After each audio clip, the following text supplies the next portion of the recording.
Salve, salve meninos da Multiprofissões, professor Vinícius aqui mais uma vez, né? Seja muito bem-vindo à nossa plataforma do YouTube, ao nosso canal no YouTube, para mais uma aula do curso de Auxiliar Administrativo com Secretariado. Na aula de hoje falaremos sobre contabilidade. Você vai entender aí o que é a contabilidade, para que ela serve, por que ela é tão importante hoje em dia, quais as técnicas que ela utiliza e como é que ela trabalha, como é que ela pensa. Antes de começar a nossa aula, eu preciso passar alguns recados, né? Hoje eu tenho um recado especial, porque, enfim, como todo mundo já deve estar ciente, até o final de semana, dia 4, é o fim da nossa quarentena, né? E ao que tudo indica, no dia 4, no dia 6, né, que é na segunda-feira, nós estaremos de volta com as atividades da Multiprofissões lá na escola. Isso só não vai acontecer se caso o governo emita outro decreto pedindo para que a gente fique por mais tempo aí com a escola fechada por conta de um bem maior, que seria deter aí essa pandemia do coronavírus, que é muito importante. Eu sei que nós estamos aí já saturados com isolamento social, eu estou morrendo de saudade da sala de aula, dos meus alunos, imagino que esse é o sentimento de vocês também, porque enfim, ninguém suporta mais ficar em casa, essa que é a grande verdade. Tomara que dê tudo certo e no dia 6 todo mundo esteja de volta aí, porque a quarentena é no final. Até então o governo não deu nenhuma posição contrária, né? Até então a gente segue com isso, mas daqui até lá muita água vai rolar debaixo da ponte, muita coisa pode acontecer, muita coisa pode mudar, então não vamos nos precipitarmos, né? A gente não pode cair aí na antecipação dos fatos, né? Vamos esperar aí, esperançosos, pelo fim aí da quarentena, do isolamento social, mas vamos ter cautela, tá bom? Mas enfim, se caso for estender, nós vamos emitir uma nota, nós vamos informar você direitinho, e se for também voltar, você vai ficar sabendo, a gente vai entrar em contato, a gente vai ligar, então não se preocupe, né? Até então, essa semana a gente segue aí com a nossa quarentena até o dia 4. Na aula de hoje você vai precisar aí do seu papel e caneta, com certeza, porque sempre no fim da aula tem a atividade, né, que você tem que responder. Essa é a atividade que contabiliza a sua frequência, é muito importante que você responda, porque o aluno que não responder vai ficar com falta, né? E isso a gente sabe que não pode acontecer, porque a falta prejudica bastante, né? Então você vai pegar papel e caneta, você vai pegar também a sua apostila, caso você tenha, de auxiliar administrativo, e vai abrir na página 4, no capítulo 1, noções de contabilidade. É por ele que nós vamos começar, tá? Então, se está tudo pronto por aí, sem mais delongas, vamos embora. Bom, gente, para a gente entender o que é a contabilidade, para a gente entender como ela trabalha, como ela pensa, como ela funciona, a gente precisa começar pelos conceitos, né? Porque o que envolve a contabilidade envolve um grande mistério que a gente não tem conhecimento no nosso dia a dia. E a gente tem um certo conhecimento prévio disso, vou falar assim, uma certa impressão da contabilidade, que ela é simplesmente um estabelecimento ou um departamento de uma empresa. A gente costuma passar na rua, ver um departamento, sabe que ela é importante, sabe que ela atua aí junto com as empresas, mas não sabe para o que ela serve. E a contabilidade, ela é muito mais do que isso, né? Eu vou ler aqui para vocês os 3 princípios para você entender do que é de fato que a gente está falando, né? Então, o primeiro princípio aqui é um conjunto de princípios, eu falei 2 vezes, conjunto de princípios próprios, normas e procedimentos, é uma ciência com o objetivo de conhecer o patrimônio das empresas, pessoas e suas mutações. Conceito 1. Conceito 2 é a ciência que estuda e controla o patrimônio das entidades, mediante o registro, demonstração, interpretação dos fatos nele ocorridos, com o fim de oferecer informações sobre a sua composição e variação, bem como o resultado econômico resultante da gestão da riqueza patrimonial. É a ciência que estuda e pratica as funções de orientação e controle também do patrimônio aí das pessoas e da empresa. Então você percebe que não é somente um departamento ou um escritório que atua aí com a contabilidade junto às empresas. Ela é uma ciência.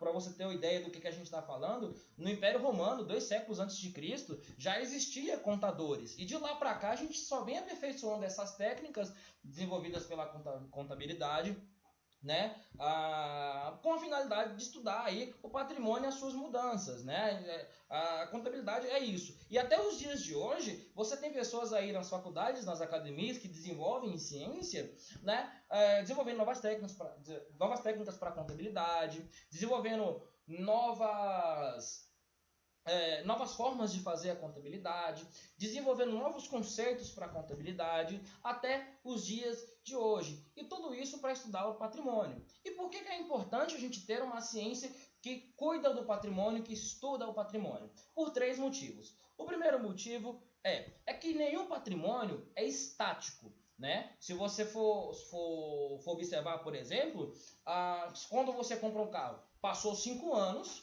esse carro perde valor. Então você sofreu uma mutação de valor aí no seu patrimônio, ele decresceu de valor, ele caiu o valor dele.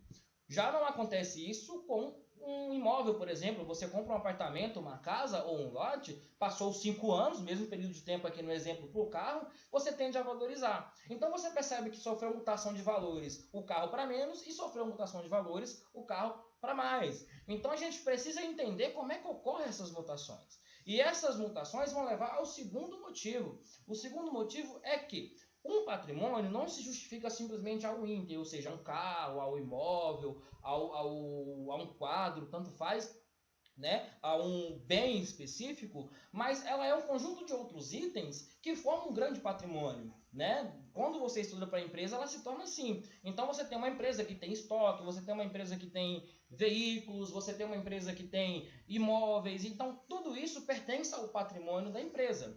E esse patrimônio, como eu já falei para você, cada um deles vai sofrer uma mutação e a gente precisa entender o que acontece. Porque o fato é o seguinte, se eu pego a sua vida financeira, a sua vida normal, eu não tenho condições de comparar com a vida financeira de uma empresa. Né? Eu não tenho condições de comparar isso, porque a sua vida financeira é muito menor, é muito menos agressiva do que a vida financeira de uma empresa. Né? A empresa está ali vendendo e comprando o tempo inteiro, a empresa está ali investindo e levando prejuízos, lucrando e levando prejuízos o tempo inteiro, coisa que geralmente na nossa vida pessoal não acontece. E isso, esse motivo 2 vai levar ao motivo 3. Porque o motivo 3 é o seguinte, é através da riqueza patrimonial, é através do patrimônio da empresa que nós sabemos como anda a saúde financeira dessa empresa. Entendeu? Como anda a saúde financeira da entidade. Então, são 3 pontos. Primeiro, que nenhum patrimônio é estático. Segundo, que quando existe empresa, a mutação do patrimônio ela é muito mais agressiva, né, uma vez que a empresa compra e vende o tempo inteiro. E exatamente o valor do patrimônio que vai determinar a riqueza patrimonial, a riqueza de uma empresa, né? A riqueza de uma empresa, e vai determinar também como anda a saúde financeira dela. É exatamente isso que a contabilidade trabalha. Então, se eu tenho um órgão, uma empresa, que ao tempo todo está mudando o patrimônio, está mudando de valor, está mudando a sua riqueza, é óbvio que eu preciso de uma pessoa que estude esse movimento. É óbvio que eu preciso de uma pessoa que estude esse comportamento. E essa pessoa é a contabilidade. Tá? Então, essa riqueza patrimonial, essa riqueza financeira da empresa, esse conjunto de princípios aí, não existe por incomum. Ela tem exatamente um ponto específico e também tem pessoas que estão interessadas na contabilidade. Como, por exemplo, aqui eu vou trazer para vocês as pessoas que estão interessadas, geralmente aí, as principais pessoas que estão interessadas na saúde financeira de qualquer empresa. Primeiro de tudo são os empregados, porque ali você tira o seu sustento e através disso, através dos dados fornecidos pela contabilidade, que você sabe como é que anda a saúde financeira da sua empresa, se anda bem ou se não anda. Segundo, os administradores e outros interessados, ou seja, acionistas, outros tomadores de decisões, diretores, secretários, pessoas que lidam com o financeiro da empresa, também estão interessados em saber como anda a saúde financeira da empresa. Porque, como diz aqui embaixo, ela pratica as funções de orientação e controle. Então, é através dos dados fornecidos pela contabilidade que os administradores baseiam as suas decisões mais importantes em relação ao financeiro dessa empresa. Os fornecedores, como por exemplo, como é que o fornecedor pode te oferecer uma linha de crédito se ele não sabe como é que anda a saúde financeira da sua empresa? Se você fechasse hoje, você teria condições de pagar todas as suas dívidas empresariais e e seguir sem nenhuma dívida daí para frente, então os fornecedores também estão interessados em saber se eles podem te oferecer linha de crédito, em saber se eles podem te oferecer matéria-prima para você efetuar o pagamento, quem sabe depois, né, ali os empresários. Os bancos também vão nessa lógica, porque são emprestadores de dinheiro, são financiadores, né? E através disso, ela tendo conhecimento do seu patrimônio, do que vira dinheiro ali, do que você pode movimentar, do que você deve ou do que você não deve, ela sabe se ela consegue te emprestar dinheiro, ela sabe se ela consegue financiar. E é claro de tudo, o governo também está interessado na contabilidade das empresas. E aí, para o governo, eu quero deixar aqui um ponto bem especial. Por quê? Tem um ponto que eu não falei para vocês aqui, nos 3 motivos da contabilidade, porque o governo ele vai se encarregar exatamente desse último específico ponto. Ele vai ser o último interessado nisso, né? Nós temos aí os 3 pontos principais, que seria as mutações do patrimônio, a violência do que a mutação do patrimônio empresarial acontece, que é muito maior do que uma pessoa comum, e nós temos também ali a riqueza patrimonial. Só que é através do controle que a contabilidade oferece, através do controle que as técnicas da contabilidade oferecem, que o governo consegue classificar a sua empresa. E é importante o governo classificar a sua empresa, porque através da classificação da empresa é que se muda a quantidade de impostos que você paga, né? Nós temos diferentes classificações de empresa aí, e cada uma escolhe um regime tributário, é assim que a gente chama, um regime para pagamento de impostos diferentes. Nós já vamos ver aqui agora algumas classificações da empresa. Então, para você entender aqui mais ou menos o que é que a gente está falando, nós temos a empresa Eireli, nós temos a empresa limitada, LTDA, nós temos a empresa SA, que é a sociedade anônima, nós temos a sociedade simples, nós temos o microempresário individual, nós temos o micro e a microempresa.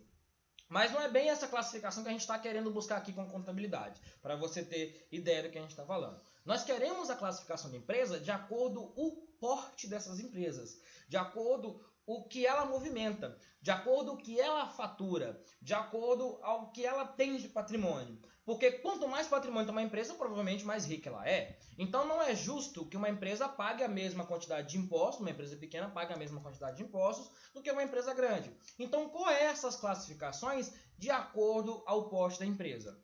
Nós temos primeiro aqui a micro e pequena empresa. A micro e pequena empresa, a microempresa, ela movimenta até R$360 mil anualmente.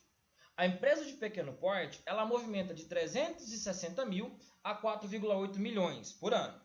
A empresa de médio porte não tem uma movimentação específica de valores por ano, mas ela tem uma quantidade de funcionários, ou seja, para o comércio, ela precisa variar de 50 a 99 funcionários no comércio e nos serviços. Mas na indústria ela pode ter mais do que isso, a empresa de médio porte. A empresa de médio porte pode ter de 100 a 499 funcionários dentro da indústria, que ela ainda é enquadrada com a empresa de médio porte.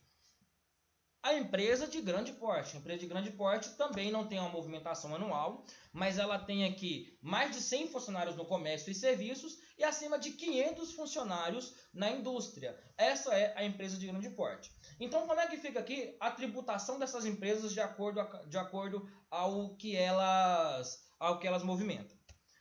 Primeiro, ela pode escolher ao lucro real. O lucro real são para empresas grandes. Empresas que movimentam mais do que 78 milhões por ano devem escolher por esse regime de tributação lucro real. E o que é esse lucro real?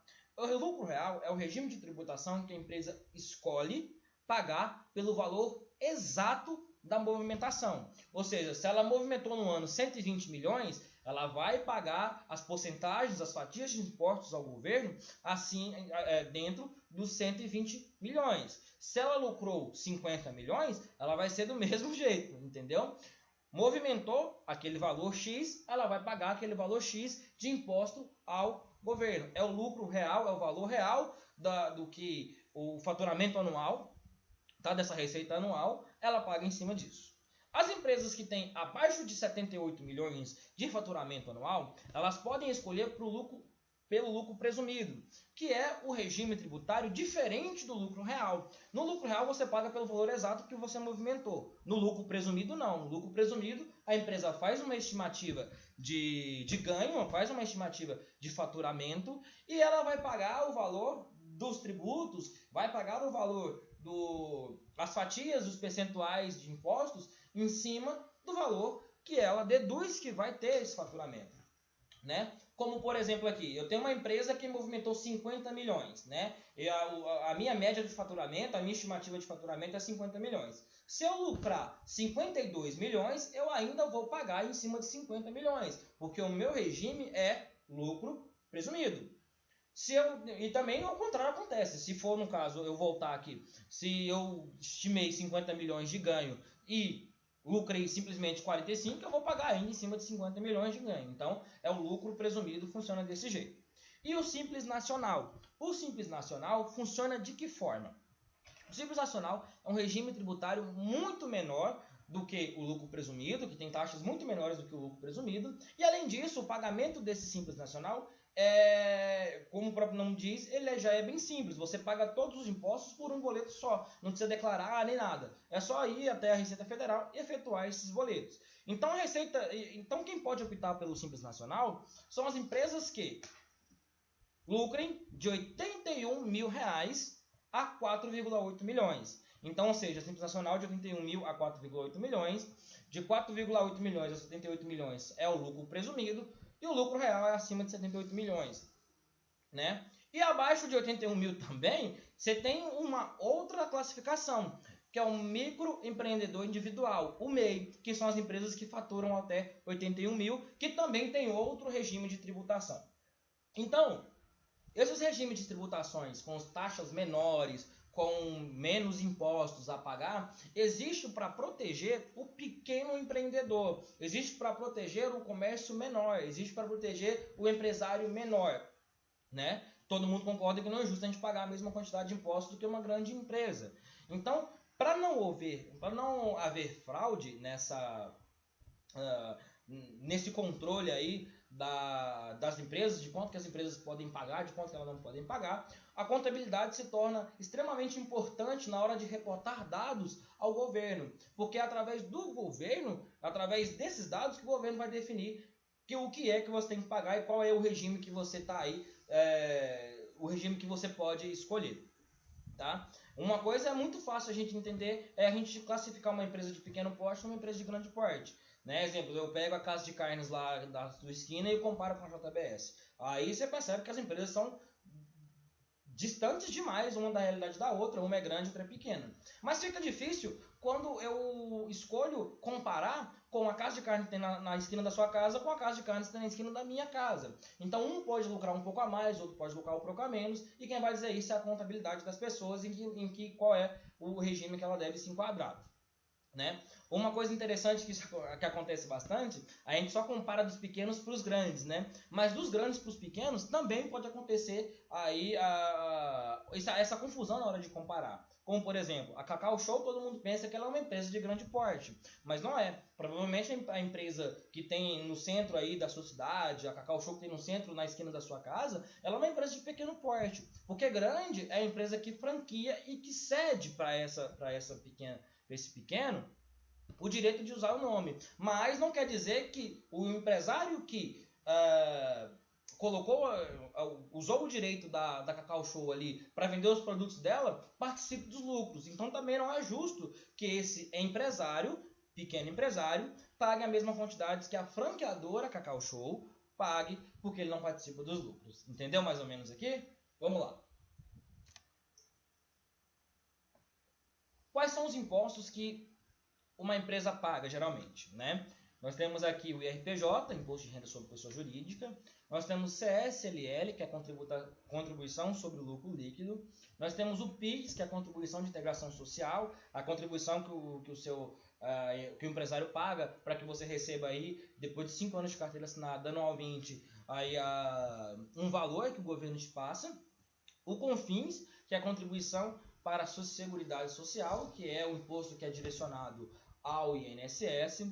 Nós temos o IPI em algumas empresas, indústrias, né, pagam imposto sobre produtos industrializados. Nós temos o IOF, que é o imposto de importação. São os impostos federais. Os impostos estaduais, como o ICMS, é o único imposto estadual que geralmente a empresa paga, é o imposto sobre circulação de mercadorias. Cada estado tem a sua classificação, cada estado tem a sua taxa de pagamento do ICMS. Essa taxa é definida pelos economistas do Estado, junto ao governador, e aprovado pela Receita Federal e o Ministério da Fazenda, né? Então, cada estado aí tem aí a sua estimativa. E o imposto municipal, que é o ISS, ou seja, Imposto sobre Serviços, né? Serviços de qualquer natureza, Imposto sobre Serviços. É um imposto que a gente paga, que a empresa paga para o município. A contabilidade consegue fazer esse controle, a contabilidade consegue fazer essas comparações com as suas técnicas: demonstração contábil, auditoria, balanço patrimonial e escrituração. São as técnicas da contabilidade. Então, nós estamos falando de patrimônio há um bom tempo, nós passamos aqui a falar sobre o patrimônio da empresa, nós falamos sobre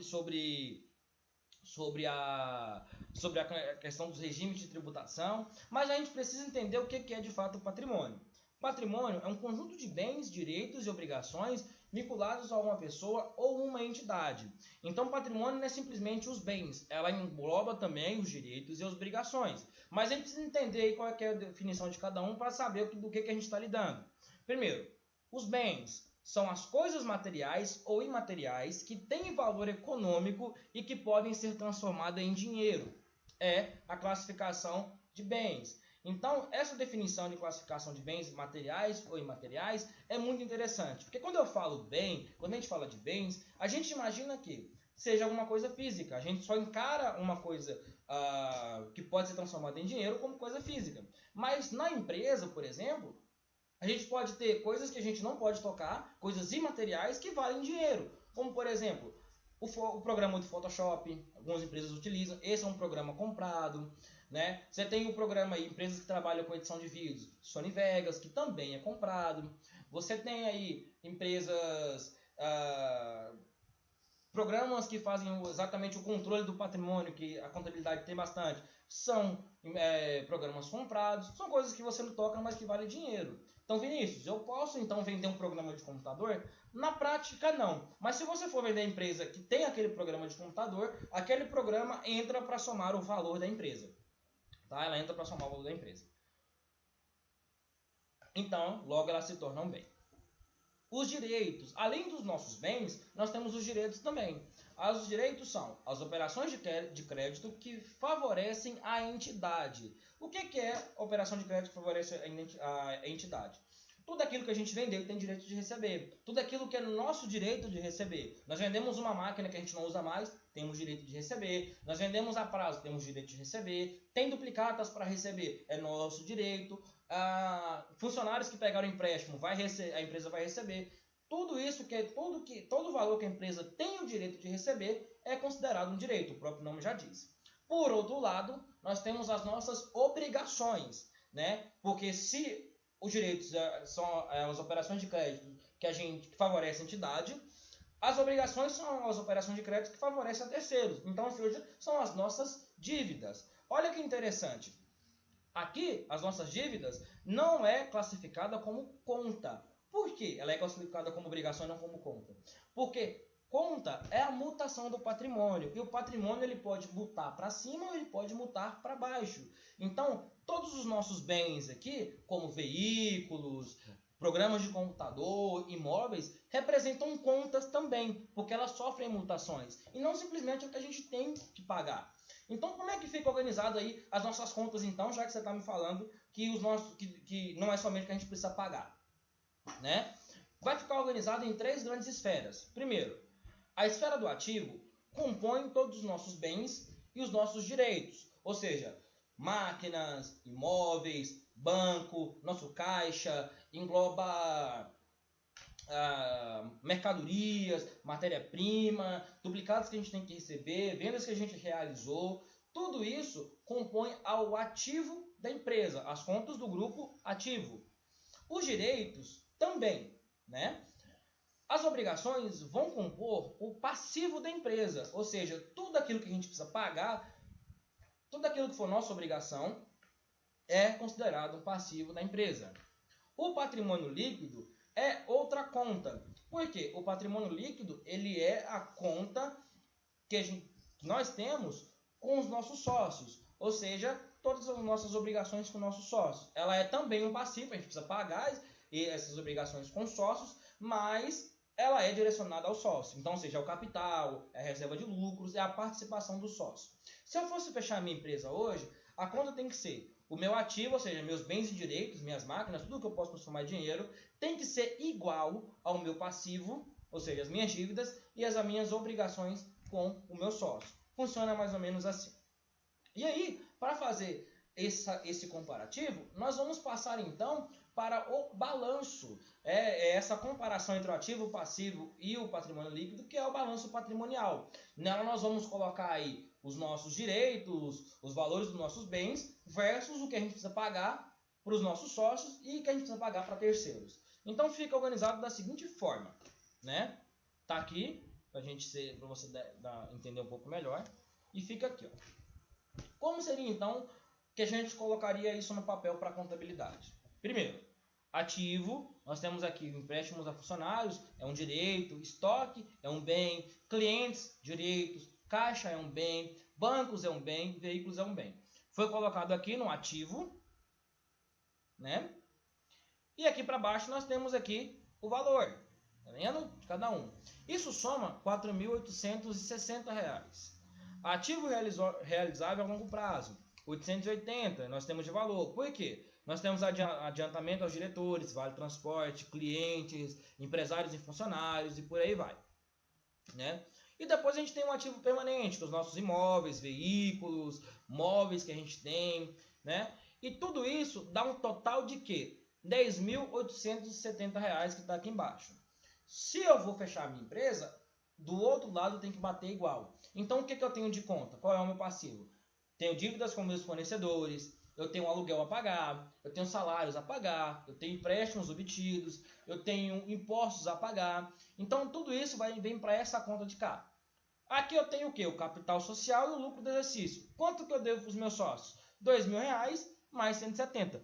Tudo isso forma um patrimônio de 10.870. Essa empresa está bem em saúde financeira, porque se ela fechar hoje, ela consegue efetuar todas as contas sem nenhum problema. Percebeu por que é importante aí a contabilidade?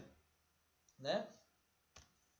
Então, meninos, vamos chegando ao final de mais uma aula. Eu sei que essa aula é um pouquinho mais complicado. Se for possível, você rever essa aula para você entender direito os conceitos, porque contabilidade é um conteúdo bem complexo, né? Eu trouxe aqui para vocês os primeiros passos da contabilidade para você entender o que é. Qualquer dúvida, procura aí a Multiprofissões, procura aí a gente aí nos números que você já tem da escola, no nosso WhatsApp, que eles vão estar me passando e eu vou estar tirando as suas dúvidas, ok? Eu espero que você tenha entendido, eu espero que você tenha gostado. Grande abraço a todos e até a próxima, meninos. Espero que na semana que vem nós estejamos juntos, tá? Não esqueça de fazer a sua atividade e quando você retornar às suas aulas, traz pra gente. Galera, um abraço. Falou!